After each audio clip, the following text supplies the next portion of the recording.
Thank you, everybody. Thank you, Martin. Thank you for coming out, and it's great to have you all here for this new beginning, I should hope, for our state. So, Balance Victoria is the result of over 12 months' work that Newhaven Group, our firm, have been undertaking with our friends at RMIT, and I'd like to thank Martin Hook for his involvement, and also Billy and Liz and Paul Minifee, who's here today with us, and also, in absence, Professor Ralph Horn, who was a driving force behind getting Balance Victoria together for us.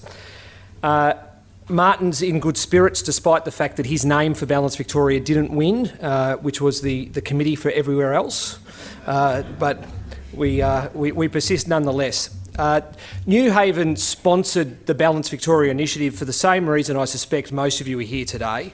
We're searching for answers to an essential question, which is how can we improve the settlement arrangements in this state to achieve the best results for all Victorians?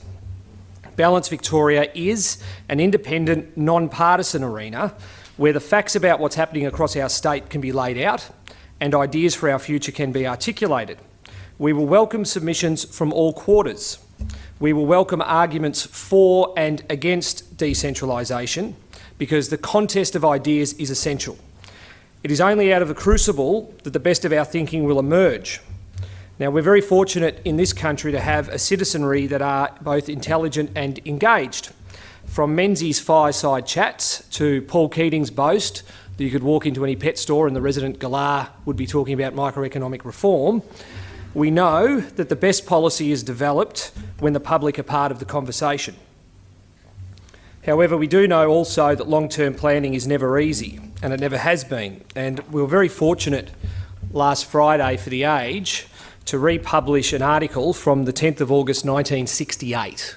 So I won't ask you to raise your hand if you're around to read it. And the article is titled this: University hits government on planning for underground. Tube would be, quote, a grave error. And here's some excerpts from this article which I found very amusing, and some of you might have caught it. The Victorian Government's plan for an underground railway has been attacked in a Melbourne University report which warns that to go ahead at present would be a serious mistake. It accuses the government of recommending the expenditure of $80 million without competent planning or research. It says the government has based its limited planning on two assumptions. One, that the city workforce will increase by 40% by 1985, and that the patronage of rail transport to the city will increase. It goes on to say that the city loop, as it were, is not needed because Flinders Street Station bottleneck can be solved by staggering shopping hours in the CBD. It also said the construction of marshalling lines on the Newmarket abattoir site would save trains reversing at Flinders Street and cut congestion. The report states that the best alternatives to the project would be improvements to suburban rail and tram systems and the replacement of obsolete rolling stock, some of which had been in regular service for over 30 years. Some things don't change.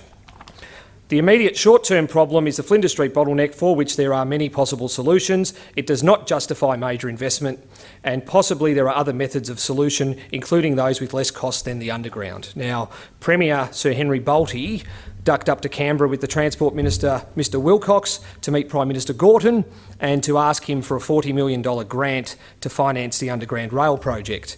The Commonwealth is expected to reject Victoria's submission on the grounds that it is purely a state matter. The more things change, the more they stay the same.